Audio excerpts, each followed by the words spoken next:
Ok. Bonsoir. Alors, merci d'être venu.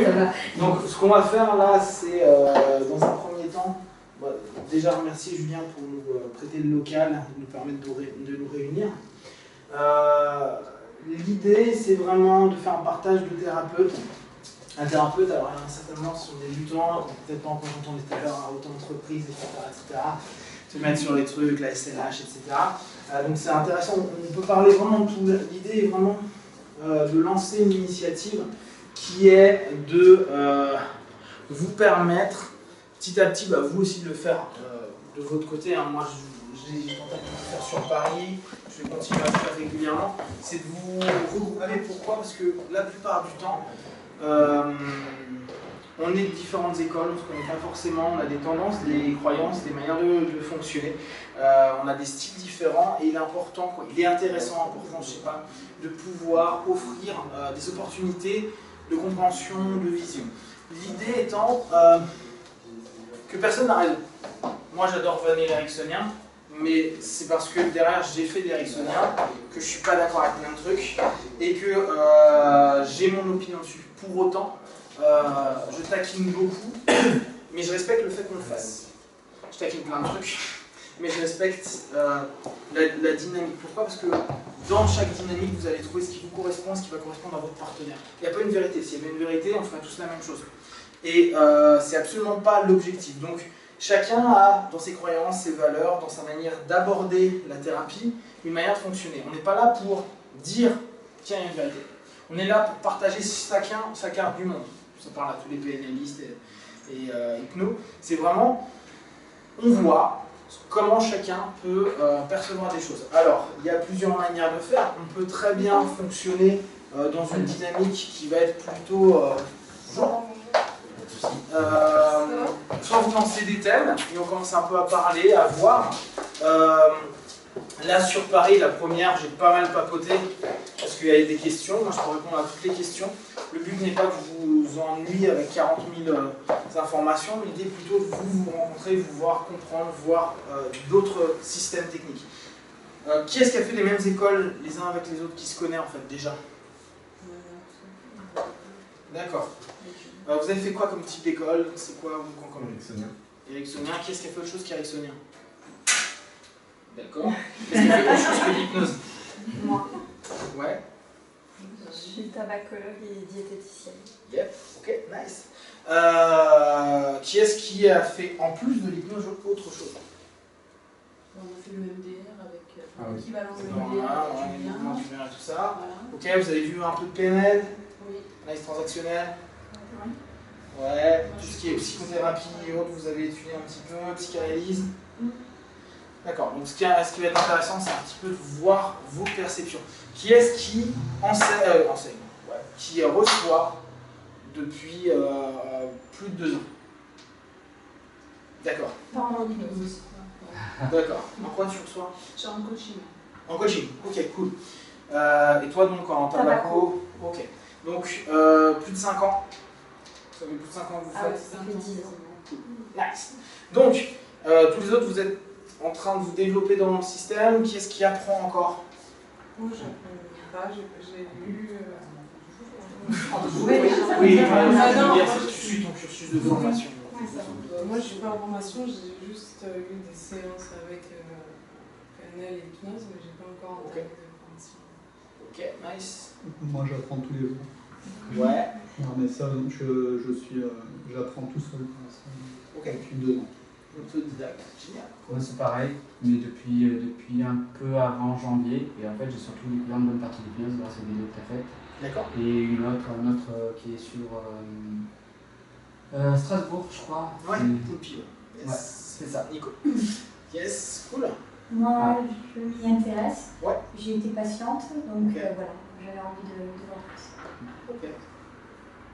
Ok. Alors, est-ce que vous avez déjà des thèmes, des choses que vous aimeriez aborder? Après, on va voir le point de vue de tout à chacun. Donc l'idée, c'est vraiment, vous pouvez intervenir. Ouais, juste une question. Est-ce que tout le monde est OK pour que je filme éventuellement les interventions? Super, merci beaucoup. Donc ouais, l'idée c'est si vous voulez rajouter des trucs, juste on lève la main pour que tout le monde, on ne parle pas tous en même temps. est-ce que vous avez des thèmes spécifiques que vous aimeriez aborder, qui vous intéressent? Là, j'entendais tout à l'heure Mara qui vous lançait.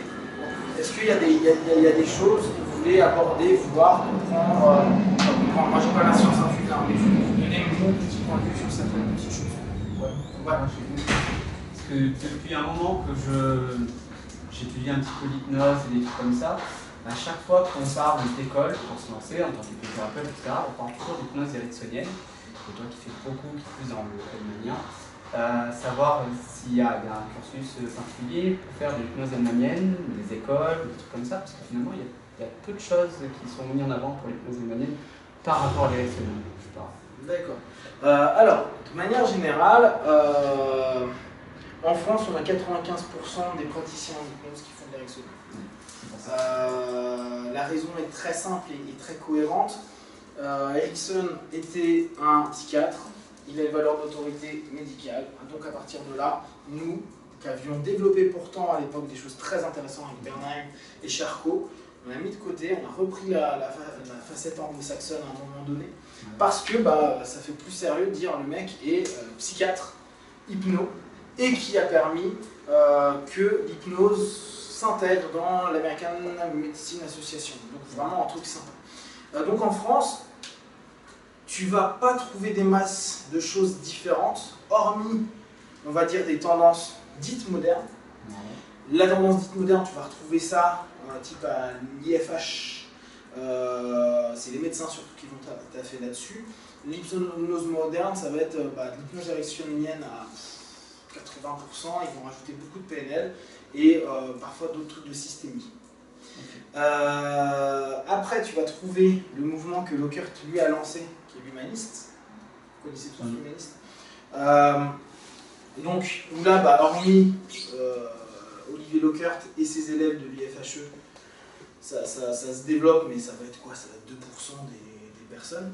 Qui aux États-Unis a eu une autre tendance qui s'appelait l'hyper-impérial. Vous connaissez l'hyper-impérial? Donc de Don Gibbons. Don Gibbons, c'est un mec qui, dans les années 70, a créé la notion d'expansion de conscience dans l'hypnose. Gibbons est un spécialiste de l'hypnose, donc un travail d'approfondissement. Et il s'est dit à un moment, il faut bien voir la période parce que je pense qu'elle est importante. On est dans les années 70, on prend plein de drogues et on veut s'amuser. Et eux, dans leur dynamique, en tout cas Gibbons, a dit à un moment, ok, c'est cool, mais comment on peut avoir autant d'effets qu'avec des acides? Et comment on peut s'éclater au liquide, grosso modo. Donc il a développé l'hyperconscience. Et il a travaillé tout un boulot en ascendant qui a été repris En tout cas, Olivier Lockhart est allé sur le même type de chemin à un moment donné. Donc, va y avoir donc, ce type de formation. Après, en hellmanien, de ce que je connais en France, il n'y a pas de formation. Il y a Lee qui fait un petit peu de temps à autre dans l'IPASCO, qui va faire un truc qui s'appelle Hypnovision au départ, un truc NGH, et en fait, il y a un week-end, ce qu'elle appelle le week-end hypnotique, qui fonctionne sur la compréhension de la Hellman et le coma hypnotique. C'est les deux gros modules qu'elle propose. Voilà, les deux gros trucs que tu vas dans le week-end. Mais de manière générale, non. Pour l'instant, parce qu'en fait, Cain qui était l'élève de Hellman, ça a été le caméraman en fait, de Hellman, et c'est devenu son disciple. Jerry Cain, là s'est mis à la retraite, a revendu Omni-Hypnose. Omni-Hypnosis, c'est l'école de Jerry Cain. C'est le seul disciple direct de Hellman qui a un peu modifié son système. Et Omni-Hypnose a été racheté par les Allemands. Et les Allemands là, sont en train de le mettre à Tokyo, quand ils sont en train de vendre le courant hellmanien pour un petit peu faire fonctionner le truc. En France, on n'a pas de système pur hellmanien, type caïnien, parce que moi c'est quand même plus caïnien. Là-dessus, moi je m'étais basé beaucoup sur son boulot, parce que j'ai été certifié de chez lui, et que j'aime beaucoup la manière hellmanienne de faire, mais étant passionné par plein d'autres choses, j'ai vraiment fait ma popote à moi. Oui, ça rassemble plusieurs trucs, tu disais souvent dans tes vidéos de la PNL, des trucs comme ça, ouais, la PNL, je crois. Tout ce qui va être PNL, AT, tout ce qui va... En fait, tout système qui va entamer le principe de base que on utilise les trans pour les exploiter de plein de manières différentes. Et qu'importe le système, tu peux faire de la danse et une trans. Comment je vais pouvoir utiliser la danse dans... Si tu es danseur, ou si tu es musicos, ou si tu es artiste martial, ou si tu es quelqu'un qui est créatif, bah, comment on peut utiliser ça dans la trans dans le quotidien? Parce que ce qu'on utilise souvent en directionnel, la daily trends, c'est la trans du quotidien. Comment on va pouvoir l'exploiter dans une optique thérapeutique ou de développement? Soit de par le coaching, après moi je fais une distinguo entre le coaching et la thérapie, mais toujours avec cette idée de ok, dans quel type de trans tu vas, et à partir de là, travailler en fonction. Donc aujourd'hui, moi j'en connais pas, et depuis les 4-5 ans, je suis un petit peu tout le monde avec l'hypnose manière, j'ai voulu vraiment mettre le système en avant parce que c'est pas la même chose que l'éricksonien. C'est deux mondes complètement différents. On a le mot hypnose en commun et le reste c'est pour moi. Et après une autre hypnose qui est l'hypnose capasienne, où ça aussi n'est quasiment pas développé chez nous, qui est donc de l'ouest des États-Unis, et chez nous pareil, on n'a pas développé. Après il y a les systèmes russes. Je n'ai pas encore la chance de pouvoir parler correctement russe, qui ont aussi une manière de voir l'hypnose qui est complètement différente. En fait, l'hypnose, il faut vraiment voir qu'il y a 1000 facettes. On nous a proposé, nous en France, beaucoup d'éricksoniens, qui a donné des très bonnes choses, mais il y a plein d'autres filtres possibles pour percevoir l'hypnose. D'accord. Ça, après, du coup, c'est pour pouvoir passer en tant que praticien en hypnose, il vaut mieux faire une école d'hypnose éricksonienne ou on peut switcher ça? Aujourd'hui, là c'est toujours les grandes questions. J'avais expliqué à du monde que pourquoi tu veux absolument un certificat d'une école. On s'en fout des certifs. Je suis d'accord. La seule chose, le vrai plus de l'école, logiquement, mais là moi j'ai mes croyances et valeurs derrière qui sont, je suis un petit peu chiant, je suis très chiant, c'est que beaucoup d'écoles nous enseignent on est 20, 30, 40, 50, 60, 80. À la limite, sois tout seul en train de lire un bouquin, ça revient au même. Parce qu'on ne répond pas à tes questions. Parce que tu te mets en trinôme pour apprendre. C'est-à-dire qu'on se met ensemble, moi je connais rien, tu connais rien, tu connais rien. Et on nous dit, bon, vous faites cet exercice-là, personne ne peut nous corriger. Il y a un superviseur pour 20, 30 personnes. Comment tu t'enseignes ça? Donc moi, je trouve ça toujours problématique. Et quand on dit, ouais, mais t'as pas fait une école, ou t'as pas le certif, on en parlait tout à l'heure, hein, être praticien, master prat, on s'en fout, c'est un titre très égotique, qui nous rassure, hein, et c'est normal. Hein. Au départ, on se dit, bon, bah ouais, au moins j'ai ce niveau-là. Mais dans l'absolu, on s'en fout. Il y a des gars qui vont faire de très bonnes sessions. Après, ce qui peut être intéressant, c'est de trouver des personnes qui supervisent. La supervision, c'est donc l'observation de ce que vous allez faire à un moment donné. Alors le mieux, c'est superviser en live, parce que le problème de la supervision en poste, tu vas être là, tu vas dire, bon, t'as fait quoi ta séance où tu regardes le film? Tu vas dire, ouais, mais là, t'aurais pu faire ça. Oui, mais j'étais pas dans l'énergie, je sentais pas ce que tu étais en train de vivre. J'ai peut-être pas vu certains body language, j'ai pas ressenti l'atmosphère, le mot, le rythme, même si on nous a donné quelque chose. Donc c'est compliqué la supervision, c'est hyper intéressant, mais c'est un peu complexe. Donc, et après, ouais, je conseille à Mendel, hein. Donc, ouais, il y a le travail de Poulpi justement qui veut développer beaucoup de boulot de Mendel, qui appelle néo-éricksonien, qui peut être aussi bien à faire à Strasbourg. Et cette idée, l'école, ça rassure, on a besoin d'être rassuré. On se dit, bon, ben voilà, on enseigne un système technique, le système technique, je le valide. Il y a des personnes qui vont me dire si c'est bien ou c'est pas bien. Mais comme je vous dis, moi, pour avoir fait beaucoup d'écoles diverses, que ce soit en hypnose ou ailleurs, on nous mettait en trinôme. Et observez-vous. Et c'est délicat, c'est comme si vous dites à des gamins qui apprennent à compter, ok, bon les gars, vous mettez par 3. Et ben le troisième, il regarde si les deux font bien l'addition. Ça reviendrait à personne, on se dirait, mais c'est cohérent. Non. Et pour autant, c'est ce qu'on fait nous dans notre enseignement actuel, qu'on se veut professionnalisant. Donc tu peux très bien apprendre seul. Moi, j'ai vraiment pas ce tabou-là à dire, toi, tu me dis, ça fait 2 ans que tu étudies, que ça rassure. Ouais, je sors de l'art, je sors du LFHE, je sors de l'ECA, je sors de Psynap, je sors de néoïsme, je sais pas quoi, super. Je me dis, oh. D'ailleurs, si tu regardes, très souvent, on va avoir le truc de limite, on est approved by. Moi, je suis à la NGH, et tu vois, National Guild of Hypnotists, ça fait sérieux. IMP, LP, NLL1, toujours un truc international de ouf. Tu sais, tu mets des macarons pour te rassurer au bout du compte. Parce que vous verrez, que quand vous commencez, personne n'en a rien à battre de où vous avez été, de ce que vous avez et les titres que vous avez. On s'en fout. Ils rentrent, ils ont un problème, ils disent salut, on m'a dit que, je crois que, et ils sont top. Moi, personne ne m'a jamais demandé ce que j'ai fait. La plupart du temps, ça passe peut-être hypnose. Déjà, mais tu vois, moi je reçois depuis j'ai 18-19 ans des patients qui ne savaient pas du tout, et aujourd'hui quand ils me voient, ils savent encore moins ce que je fais. Après, la contrainte, ça va être, si tu veux aller au syndicat, puisqu'ils demandent quand même, voilà, Complètement. ça va être de prendre ton assurance Ouais, responsabilité, suivant ce que tu fais, tu peux avoir... Tu vas le trouver, l'assurance, tu le trouves même hors syndicat. Oui, mais je veux dire, mais après, c'est toujours le même truc. En fait, dans le processus de départ, tu as besoin de faire reconnaître. Exactement. Comme ça, quoi. Moi, je suis pas au syndicat, par exemple. J'ai trouvé l'idée super bonne. Après, sur des choses, j'ai pas adhéré. Donc j'ai pas... Non mais j'y voilà, vais pas. Et après, c'est toujours pour de... toi, en fait, au niveau marketing, au niveau... Parce que du coup, c'est du marketing. Quand tu te lances... Comme s'il y a un intérêt au certificat, ça serait que ça. Ça va être lié à et encore, parce que si tu regardes, par exemple, des syndicats, ils vont te dire, ouais, mais telle école, on la reconnaît, mais pas celle-ci. Donc toi, tu sors, tu viens de te taper ton master prac d'une école, et on te dit, non, mais celle-ci, on la reconnaît pas. What the fuck? Bon, bah, alors, en plus, on va te dire, ce que tu as fait, c'est de la merde. Entre guillemets. C'est un peu dommage, quoi. Alors que c'est pas plus mauvais ou truc. Bon, après, chacun ses notions. Donc, moi, dans l'absolu, hormis, moi je suis très tatillon sur la posture, et j'estime que la posture, elle s'enseigne. Moi je suis vraiment chiant là-dessus. On ne nous enseigne pas en hypnose, malheureusement. Parce qu'on estime qu'il n'y a pas de transfert, pas de contre-transfert, qu'il n'y a pas de souci, la vie est belle. Là-dessus, moi je suis vraiment relou, mais j'ai fait plein d'écoles, mais jamais on m'en a parlé.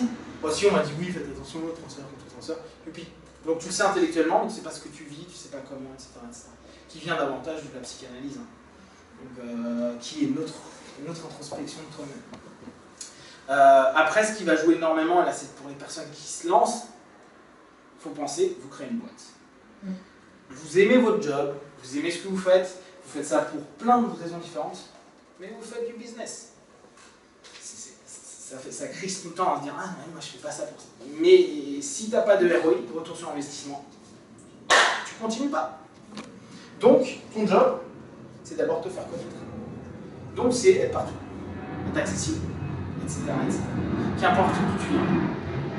Aujourd'hui, on a des médiums extraordinaires, comme Internet par exemple. Tu peux te faire connaître alors que tu n'es personne. Et c'est tout le boulot, pour ceux qui vont faire un peu de marketing, c'est les 4P. Prix, place, produit, population que tu vas avoir, etc. Et à partir de là, tu fais ton game plan par contre. Stratégie commerciale. Stratégie commerciale. C'est parfois un petit peu difficile de se le dire en se disant mais je dois faire une stratégie commerciale. Et ce que je dis souvent, même si parfois sur nos valeurs on se dit non mais je ne le fais pas dans ce sens-là, c'est si tu as envie de faire toute la vie ce que tu kiffes, ce que tu aimes, partager ta passion, pouvoir soutenir des gens, les accompagner, etc. Tu es obligé de passer par là. Parce que sinon, tu n'as pas de passion. Si tu n'as pas de passion, tu dois retrouver un autre boulot. Si tu dois retrouver un autre boulot, tu n'as plus le temps de faire autre chose. Et donc, tu peux oublier ton taf. Tu vois, c'est toujours les notions à voir. Est-ce qu'il y a des questions, observations, remarques? Oui, des thèmes que vous souhaiteriez aborder? Non, ça va, l'hypnose, vous maîtrisez tout, c'est nickel. Alors, moi, d'abord, je m'excuse, je suis arrivé, excusez-moi, je suis arrivé un petit peu en retard, je suis venu ici parce que, en fait, bon, on parlait d'école et c'est vrai que chaque école a un petit peu ses spécificités, etc. Et donc, moi, je suis un passionné d'hypnose. Et je suis tout le temps un petit peu en train de chercher, donc je regarde beaucoup les vidéos sur Facebook, sur tous les supports, etc. Et c'est vrai qu'au niveau pratique, donc tu es un des rares à parler de l'hypnose hellmanienne. Donc si je suis venu ici ce soir, déjà c'était pour vous rencontrer, te rencontrer, mais ouais, j'aimerais bien avoir, donc je pratique, déjà j'utilise quelques inductions, une induction assez classique, comme la catalepsie des yeux, et puis ensuite l'amnésie d'un chiffre. Je voudrais savoir si voilà, il y a quelques déclinaisons possibles. Alors là, tu parles d'un modèle inductif. Ouais. D'accord. Alors, ça va, ça parle à tout le monde ce qui vient d'être dit là. Parce qu'il faut faire une grosse différenciation entre un style et un modèle inductif.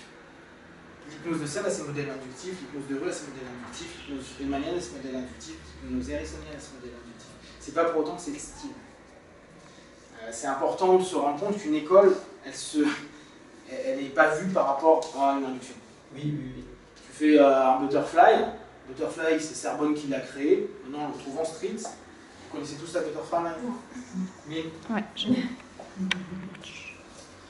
Bon, elle part super vite, elle est super confiance en moi, blablabla.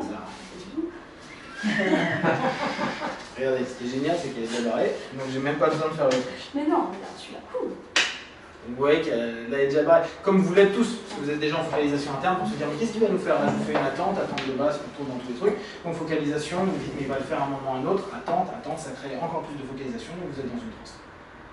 Ça parle à tout le monde ça? Ok. Butterfly, saturation de l'un, saturation de l'autre, dors. Ok. Et tu dors, blablabla, on peut pas. Ok, ça on le voit en street, on peut le faire en cabinet, on peut le faire en hypnose hellmanienne, on peut le faire en capasienne, on peut le faire en tout. Mais c'est juste un modèle inductif. C'est absolument pas une école d'hypnose. Ça c'est important comme notion. C'est pas la manière dont tu vas induire la transe qui a de l'importance, on s'en fout. Si je vous dis simplement respirez, retenez votre souffle, comptez jusqu'à 20, tous autant que vous êtes, vous rentrez en transe. Focalisation interne, contrôle de vous-même, concentration sur vous. On a les trois, bypass, vous rentrez. On se prend la tête pendant 20 minutes. Tu vois, donc là-dessus, les déclinaisons d'induction, on en a des milliards. Il faut juste redéfinir ce qu'est une induction. L'induction te permet logiquement de passer d'un état dit conscient, mais moi je ne crois pas à l'état conscient, à un état dit transe. Sauf que, pour moi, il y a trois modèles inductifs: focalisation interne, saturation et rupture de pattern. Après, tu fais ce que tu veux, t'inventes ce que tu veux quand tu veux. Que ce soit, regarde ma main, rien, que ce soit dans quelques instants, tu vas sentir que peut-être la main gauche. On s'en fout. Mais après, c'est juste un jeu pour la rupture de pattern, elle est où là non, mais là oui, j'ai compris. Mais par exemple, dans le modèle dont je te parlais tout à l'heure, le modèle d'induction, dans l'hypnose, dans l'induction hellmanienne, avec une. Ah, maintenant, maintenant, on fait comme si. Ouais. Ok. Hop, fais comme si tes oreilles étaient collées. Hop, t'essaies de les ouvrir. Bypass. Pas besoin de rupture de pattern. Je fais comme si est égal à un bypass. Ça va, ça parle à tout le monde ça? Non. Ok. Un des principes de base, en hypnose, la focalisation interne plus le faire comme si vous permet d'aller rentrer en transe. Je fais comme si j'étais fatigué, ou je fais comme si je ne peux pas ouvrir mes yeux. Si tu acceptes cette idée-là et que tu le fais, tu es là, comme quand on est enfant. Je fais comme si je ne peux pas y ouvrir. Je teste à le faire. Je suis en train de dire à mon subconscient et à mon conscient, bon, tu peux ouvrir les yeux, mais je suis la suggestion de ne pas l'ouvrir. Je teste pour voir que je ne peux pas l'ouvrir comme un enfant et je n'ouvre pas. Donc en gros, tu as contourné ton facteur critique.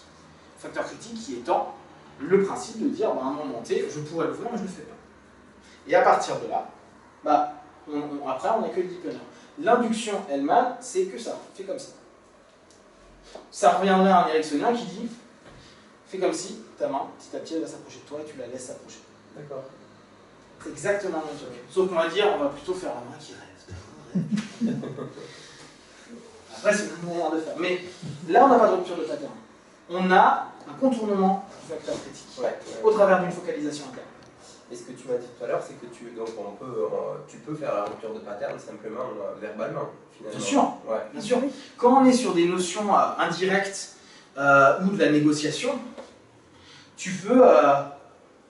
Oui, tu leur fais pas des ruptures de pattern kinesthésiques, quoi.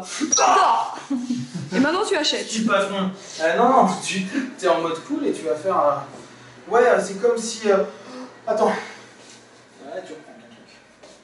Le mec il s'en fout, tu vas te bailler. Tu viens de lui couper le truc au milieu d'une phrase qui fait une interruption de pattern, tu lui donnes tout de suite, attends, je vais te dire ce qui va se passer, et tu recommences. D'accord. Ce qui fait que son subconscient, au moment, il a fait tout de suite.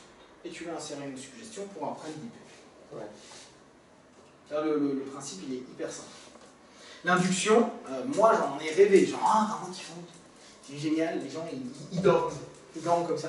Et en fait, c'est une grosse mytho qu'on nous a balancé, quoi. C'est rien de plus simple qu'induire une personne. Ça prend 2 secondes à n'importe quel être humain. Et faut pas dépenser un petit peu d'argent pour le faire. Parce que si tu te dis simplement, ok, focalise-toi à l'intérieur, respire profondément, à l'expiration, tu imagines simplement que les paupières se descendent. Voilà, focalisation interne, orientation du truc, tu suis le mouvement, et tu vas. Ça va? Question? Bien.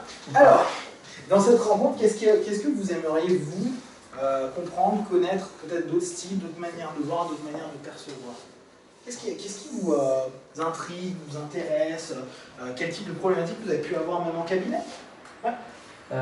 Les différents niveaux de transe, en fait. Ouais. Des niveaux d'approfondissement, plus comment les reconnaître, en fait.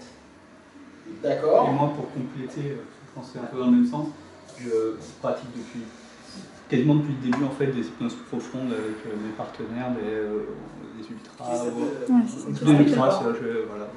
Et je me pose la question, alors je joue un peu avec le subconscient, avec, voilà, on fait des échanges qui sont assez intéressants, mais je me pose de plus en plus la question, parce que je vois pas ça partout en fait, voilà, c'est pas quelque chose qui est usité, et je me dis, ben, qu'est-ce qui fait que finalement on va pas plus souvent vers ça, et pourquoi on travaille pas plus en ultra Donc voilà. sur le profondeur. Ouais. Ok. Ça parle à tout le monde, les profondeurs de transe. Toi, t'es néophyte, ça te parle? D'accord. Moi, je veux bien qu'on m'explique. Alors, la notion de profondeur de transe n'existe pas dans tous les styles d'hypnose, bien que là, en ce moment, je suis en train de relire le Mimil, et le Mimil, il parle des profondeurs de transe. Alors, très souvent, les écoles, on nous dit qu'il n'y a pas de... Mimil, c'est Milton Erickson. Donc, lui-même en parle. Donc, c'est important. Hein. 61, je reprends les trucs, hein, vous pouvez le lire dans Hypnose thérapeutique, dans la première conférence. Il explique en 1961 qu'il y a des niveaux de transe, des niveaux de profondeur. Comment on est un partenaire plus profond. Donc, quand on nous dit que ça n'existe pas en hypnose ericksonienne, on ne fait pas d'hypnose ericksonienne. C'est con, mais c'est comme ça. Vu que le mec qui l'a fondé, il t'en parle. Le principe, alors après, il faut savoir qu'il y a autant de niveaux qu'il y a de personnes. C'est-à-dire que je peux en inventer, tu peux en inventer, tout le monde peut en inventer, par rapport à des réactions. Quand Hull l'a beaucoup bossé, Hull étant l'un des profs d'Erickson d'ailleurs, Hull, à cette époque-là, s'était amusé à faire, je crois, des niveaux de transe allant jusqu'à 100 degrés différents. En gros, si ton doigt est 30 comme ça, c'est-à-dire que tu es 32, et si tu es comme ça, tu es au 43. Tu vois, toute réaction physiologique donnait potentiellement un niveau de transe.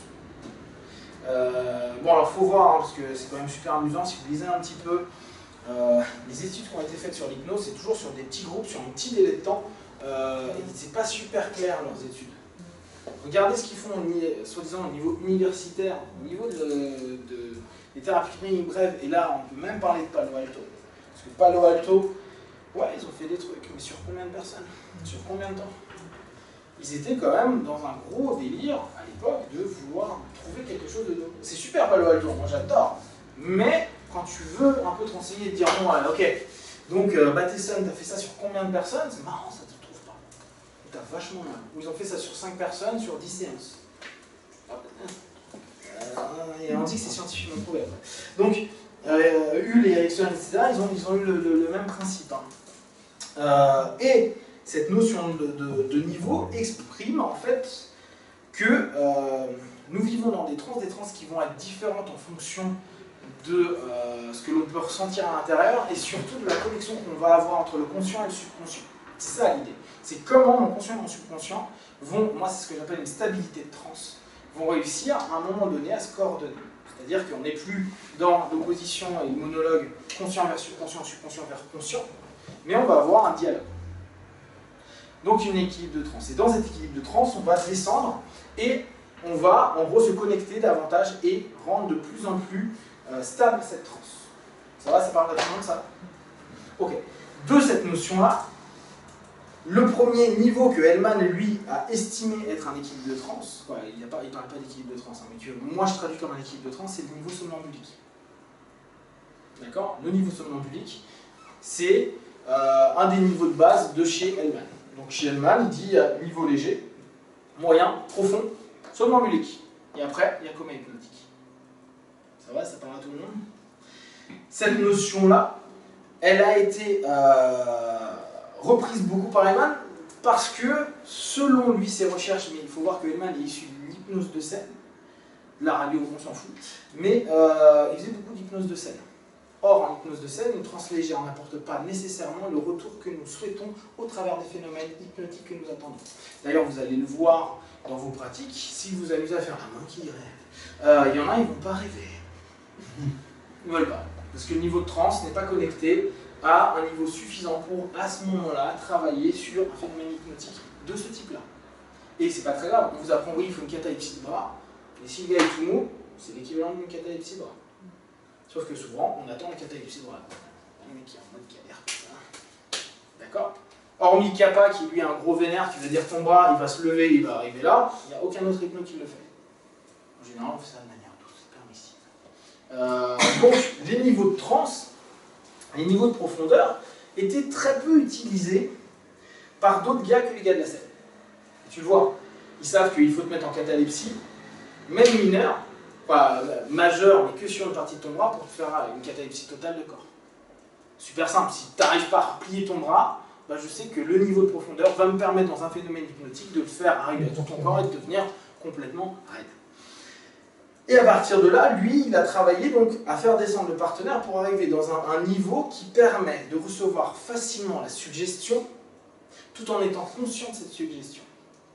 Chose qui est très différente d'une hypnose indirecte où on n'a pas forcément envie que notre partenaire ait une réception consciente de ce qui est en train de se passer. Ça, c'est une des grosses différences avec les ericksoniens. Nous, on veut que les gens soient conscients. Donc dire oui, mais le conscient, il faut qu'il s'en aille, mais t'inquiète pas, il y a l'observateur caché qui va te permettre d'être bien. Ok, pourquoi t'as pas gardé le conscient? Parce que tu t'endors pas. Oui, mais vu qu'on s'endort pas, il n'y a pas de problème. Ouais, c'est toutes les problématiques sémantiques qu'on va avoir par rapport à ça. Et à partir de là, on va ouvrir donc des niveaux de profondeur jusqu'à arriver au somnambulique. En hellmanien, c'est le niveau de base. En ericksonien, la plupart du temps, on parle de niveau de base qui serait plutôt un niveau léger, hypnose conversationnelle. Bien que, quand tu commences à faire de la métaphore et que pendant une heure, tu laisses ton gars comme as, en général, ils descendent bien plus bas. Sauf que tu ne sais pas ce qu'il est en train de vivre, vu qu'il ne conscientise pas forcément. D'ailleurs, un des trucs très marrants qu'Erickson et plein d'ericksoniens font, c'est que souvent, ils font la sortie de rêve. Du genre, ah, tu vas oublier ce qui s'est passé. Parce qu'on estime que le subconscient, si le conscient ne se souvient pas de ce qui s'est passé, le subconscient, lui, va savoir quoi faire avec la suggestion qui a été proposée. Ce qui est totalement anti-hellmanien. On veut absolument qu'il se souvienne de ce qu'il a fait. Donc ça, c'est énorme comme différence. Parce que Erickson pointe du doigt en disant, d'ailleurs, c'est dans cette conférence de 61, ouais, où il dit, à un moment, il arrive et il exprime que est-ce que tu te souviens de ce que tu as fait? Ouais, d'accord, il était avec les deux filles, il était avec Joanne et Marie, tac, tac. Et à ce moment-là, il va dire est-ce que tu te souviens de tout ce que j'ai dit pendant que je te parlais? Oui.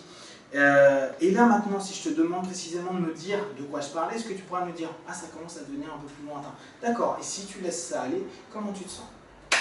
Rupture de pattern, tac, et je te ramène une nouvelle suggestion, tu te sens mieux en mieux. Derrière, il explique après, c'est Rossi qui explique, qui dit en gros, il veut faire oublier ce qui a été dit pour laisser au subconscient le potentiel de se guérir. D'accord? Niveau de transe qui est intéressant, qui est plus sur, pour moi, une amnésie, donc on sera en niveau 3 à ce moment-là, pour un hellmanien ou un NGH, et qui a une utilité. Why not? Moi, je suis pas pour, il y en a plein qui adorent. Et à partir de là, donc, chacun va avoir son job différent. Erickson, il ne voulait pas trop faire descendre profondément son partenaire, même s'il le faisait bien bas. Sauf que la plupart du temps, quand on regarde les séances d'Erickson, il ne faisait pas de la métaphore comme nous on enseigne maintenant. Ok, faites l'anamnèse, puis après vous allez faire votre induction pour après faire la métaphore thérapeutique. Il papotait. Ouais, il papotait. Donc il prenait le temps. Et souvent, il y avait encore une pseudo-interaction. Si vous regardez les vidéos, il y a les patients qui sont comme ça, ils font ok, on a l'impression qu'ils sont à l'ouest, mais il y a une interaction. Qu'aujourd'hui, on crée beaucoup moins de hypnose ericksonienne. On met notre partenaire dans un état. Et on ne sait pas le niveau. Alors que nous, en hellmanien, et d'où le principe de la Hellman, l'induction Hellman, nous entraîne à un niveau dit somnambulique. On peut le tester. On arrive jusqu'à l'amnésie. D'accord? Ça va pour tout le monde? Après, les niveaux suivants, dits ultra, initialement, on n'en avait rien à battre. Tout simplement parce que c'est Hellman qui a appelé le niveau SDEL, SDEL étant celui qui a fait ce qu'on appelle le coma hypnotique. Ça vous parle tous le coma hypnotique? Une tranche dans laquelle le partenaire ne peut pas sortir de lui-même. Non, on ne reste pas bloqué à vitam aeternam, mais un peu compliqué. C'est lui qui a posé le mot coma hypnotique. Parce qu'à l'époque, ce qui était intéressant, c'est qu'il travaillait avec des médecins et il faisait des anesthésies. Et le niveau coma hypnotique, les SDEL nous permet d'avoir un niveau de profondeur qui permet à un moment donné de dire au corps yo, il n'y a plus rien. Donc en amont, personne n'en avait rien à battre. Voilà. Erickson, là, dans sa deuxième conf, il parle avec des médecins. Il parle des médecins, il parle de la douleur, il parle de la gestion de la douleur. Donc 62. Mais dans sa manière de faire, il est hyper dissociatif. Vous allez dissocier votre partenaire de sa douleur pour que petit à petit, il puisse laisser une distance entre lui et la douleur, et donc comme ça change.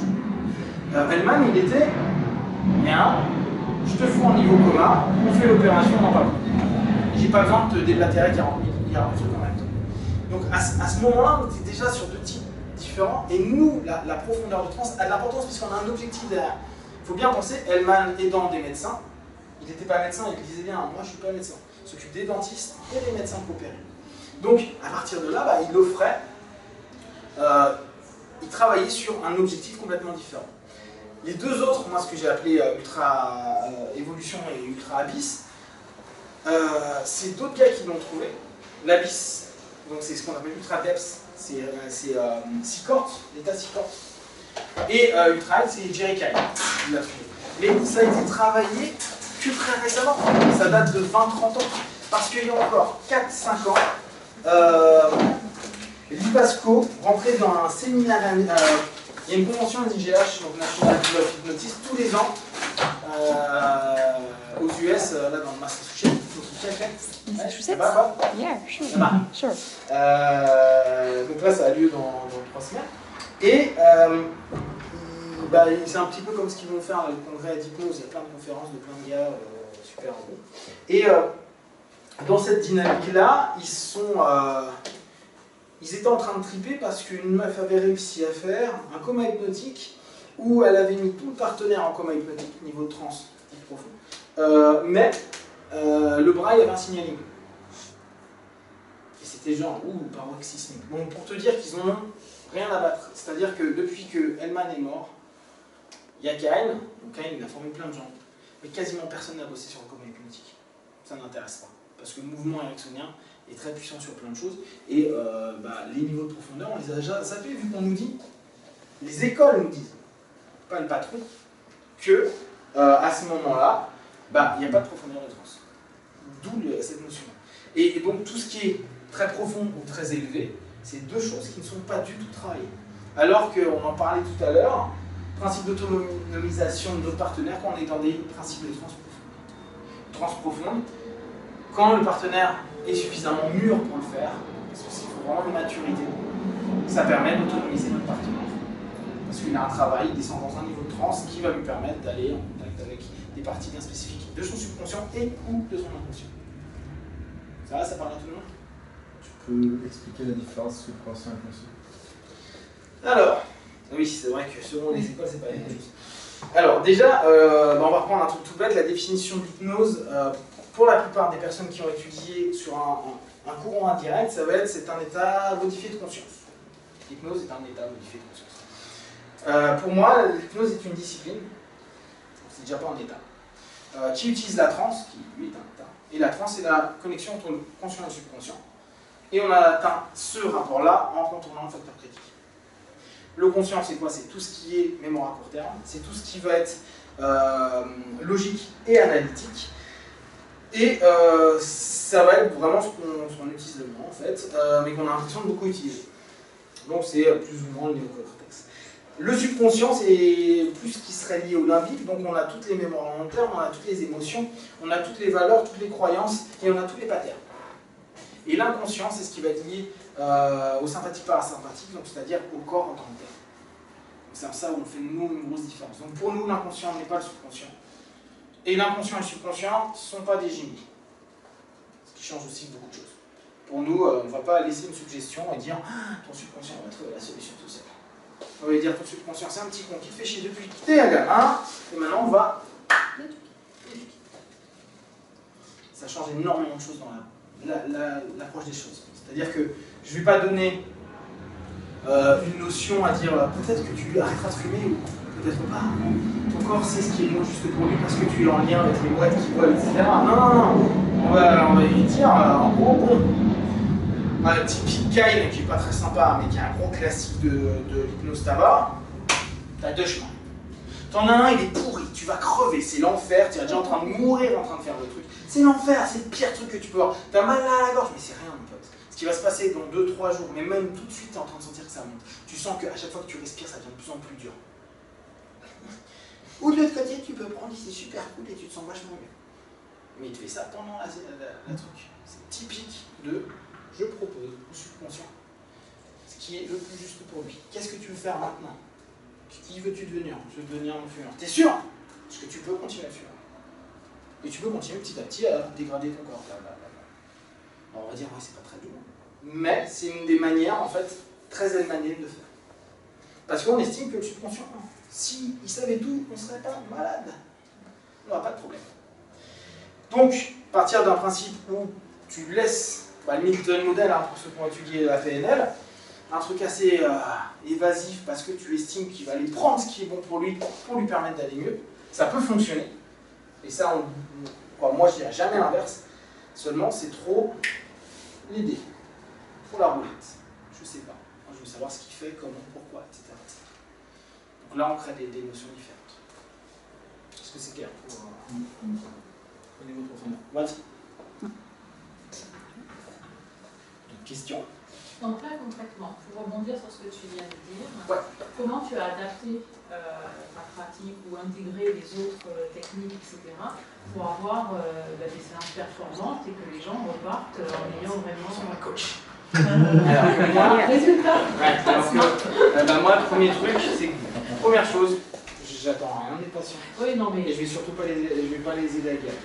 Je les accompagne sur le chemin qui sont prêts. Ok, donc c'est ça. C'est déjà pas... j'attends rien. Le mec, il me dit, oh, j'ai pas réussi à arrêter de fumer. Bah là, on va voir ce qui se passe. Et il y a des raisons pour lesquelles il arrête de fumer. Moi, mon modèle est très simple. Il part de la transe. Je veux comprendre dans quelle transe il est, comment il fonctionne. Et donc, moi, je reviens plus à un modèle qui peut ressembler à un modèle analytique. D'accord. C'est-à-dire que si je te pose une question et que tu me réponds, tu rentres en transe. Plus je te pose des questions, plus tu vas rentrer dedans. Plus je vais te dissocier de la potentialité de ce que tu as dit de manière générale, c'est-à-dire les génériques. Oui, bon, bah, je fonctionne comme ça, mais j'ai une dissonance avec ça. Sauf que tu ne l'as jamais eu parce que tu n'as jamais vu le regarder. Une question devrait pouvoir faire matcher les deux. Ce qui va nous permettre une rupture de pattern. Ce qui va nous permettre après de voir d'autres problématiques. Sauf que tu sais qu'il y a un premier truc qui est la balade. Donc notre partenaire va nous balader, nous emmener là où il veut, va nous donner des super gros trucs à travailler qui ne sont absolument pas le problème.